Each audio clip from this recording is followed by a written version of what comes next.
전립선암 검사 그 중에서 PSA 혈액검사 수치에 대해서 오늘 좀 알아보겠습니다. 검사를 해야 되나, 그리고 양성이면 어떻게 하나를 집중적으로 간단히 말씀드리겠습니다.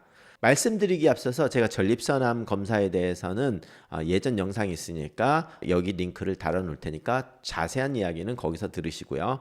자, 이 강의를 하게 된 이유가 오늘 시청자분께서 카톡으로 메시지를 보내주신 분이 있는데요. 자, 60대 중반이신데 PSA 수치가 3박 안팎을 덤나들고 의사로서 조직검사 권유를 받아서 스트레스를 받고 있다.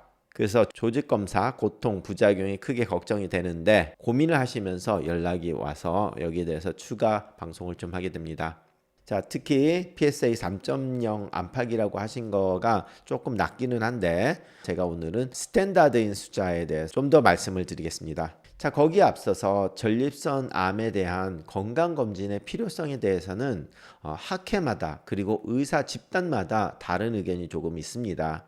미국 예방학회 같은 예방 서비스를 공식적으로 추천하는 가장 큰 기관에 따르면 남성 55세에서 69세 사이에서 약간 검사를 하지 말라는 쪽으로 말을 했다가 비뇨기과 학회와 암학회에서 반대 의견이 심해서 현재 공식적인 입장은 검사를 하거나 하지 말라고 추천을 안 하고 현재 자료 업데이트 중이다. 그런데 그레이드 C로서 의사가 환자마다 자량에 맡기겠다라는 식의 공식적인 추천을 하지 않으나 이렇게 공식적인 입장을 취하고 있고요. 하지만 70세 이상에서는 하지 말라는 권고를 하고 있습니다.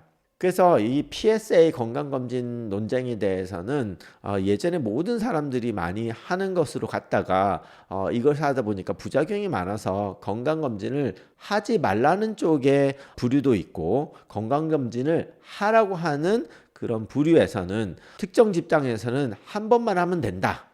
특히 영국 임상실험에서 한 번만 했을 때 그 검사로 인한 효과가 입증이 됐기 때문에 한 번만 해도 된다는 식의 이야기가 있었고, 그렇지만 이거를 1년에 한 번이나 2년 또는 4년에 한 번 하니까 좀 더 낫다고 생각을 하는 집단도 있습니다. 그래서 얼마나 자주 하는 것에서도 약간 논쟁이 있습니다.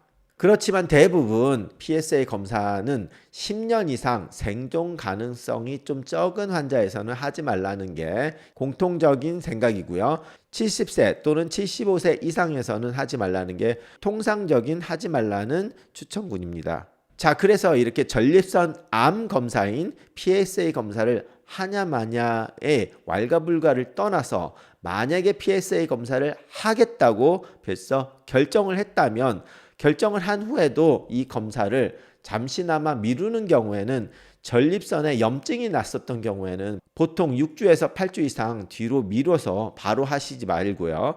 요로펫에 같은 경우에서도 최소한 6주 정도는 기다려서 하셔야 되고요. 전립선 조직 검사를 했던 경우 아니면 전립선 수술을 했을 경우에도 최소한 6주 이상은 기다리고 하라고 추천을 하고 있습니다.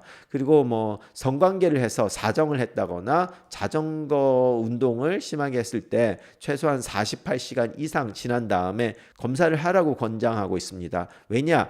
그렇게 하지 않았을 때는 PSA 수치가 꽤 올라갈 수 있다라는 겁니다. 그래서 제 환자분들 중에서도 뭐 철인 3종을 하거나 자전거를 좀 많이 타시는 그런 분들이 좀 있었는데 이런 분들이 PSA가 올라가요. 그거 타고 나면. 그렇기 때문에 이렇게 PSA가 올라갔다고 반드시 암이 있는 사람들이 아닙니다. 그래서 이런 거를 좀 주의를 하셔야 되고요. 자, 그래서 PSA 결과가 나왔다면 스탠다드로 억셉트를 하는 수치는 4.0입니다. 4.0 이상이 됐을 때 그걸 양성으로 대부분 정의를 하는데, 자, 이때 왜 이렇게 하냐? 4.0 이상을 결정을 했을 때 민감도와 특이도가 가장 적정 수치에 오르기 때문에 이것을 표준적인 포인트로 삼는데요. 이때 민감도가 21%입니다. 그런데 하이그레이드 캔서라고 해서 악성 종양일 때는 51%까지 민감도가 있다고 하는데요. 혹시라도 예전에 제가 통계학에 대해서 자세히 설명한 거를 못 들으신 분들이 있다면 민감도라고 하는 거는 여기서 전립선 암이 실제로 암이 있는 사람에서 검사를 했을 때 검사에서 양성이 나올 확률입니다. 어떤 사람이 진짜 암이 있다면 검사를 했을 때 양성이 나올 확률. 그리고 특이도라고 하는 거는 91%가 나오는데요. 이때 전립선암이 없는 사람이 검사에서도 진짜 음성으로, 암이 없으니까 음성으로 나오는 확률이 91%라는 거예요. 그렇기 때문에 전립선암이 없어도 9%는 암이 있다고 나온다는 거죠. 그렇게 볼 수 있죠. 그리고 전립선암이 있어도 21%에서만 양성으로 나올 수 있다라는 겁니다. 자, 그런데 우리가 건강검진에서 Positive Predictive Value를 더 중요시 여길 수 있는데요. 이거는 뭐냐면 만약에 검사에서 양성이 나왔다고 하면은 이 양성이 환자에서 진짜 암이 있을 확률입니다. 그렇기 때문에 PSA가 4 이상일 때 모든 사람을 통틀어 봤을 때는 이 검사에서 양성이 나오면 30%가 진짜 암이 나온다는 거고요. 근데 만약에 PSA가 4에서 10 정도밖에 안 될 때는 25%만 진짜로 암이 있게 나옵니다. 그래서 4 이상이라면 뭐 20, 30까지 올라간 사람까지 포함을 하는데 만약에 4에서 10까지만 올라간 사람만 따로 분류를 하면 25% 정도밖에 안 나온다라는 거죠. 자, 그렇기 때문에 저에게 카톡을 주신 이분인 경우에서는 벌써 3.0이기 때문에 그 통계에 적당하진 않아요. 그래서 만약에 4.0 이상이 나오셨다면 3.0 안팎이니까 뭐 4.1 뭐 이렇게 나왔다면 이분 중에 뭐 한 10%, 15%가 아마 실제로 암으로 나오지 않을까라는 생각을 하게 되죠. 왜 그러냐면 4에서 10까지 됐을 때 25%만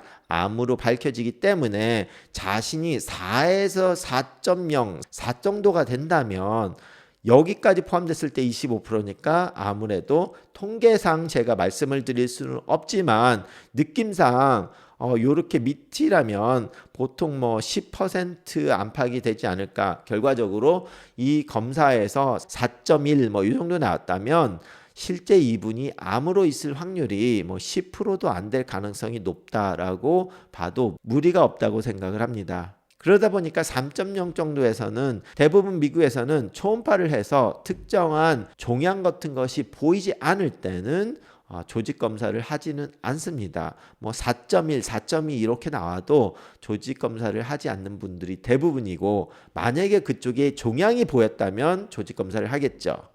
그런데 만약에 이런 분이 뭐 4.1이었는데 그 다음 추적 검사를 했더니 뭐 6점으로 올라가고 9점으로 올라가고 15점으로 올라간다. 그러면 그런 분들은 반드시 조직 검사를 하게 되겠죠. 자, 좀 더 자세한 내용은 제가 2021년에 좀 더 자세하게 강의를 했으니 그 영상 참고하시기 바랍니다. 감사합니다. 지난 몇 년 동안 제가 해놓은 강의가 굉장히 많기 때문에 제 채널에서 질병에 대한 토픽을 찾아서 보시면 많은 도움이 될 거라고 생각합니다. 그리고 아래 댓글을 남겨주시면 제가 모든 분들께 답글을 해드리지 못하지만 다른 분들께도 도움이 많이 될 것 같은 질문은 따로 방송을 해드리겠습니다. 감사합니다.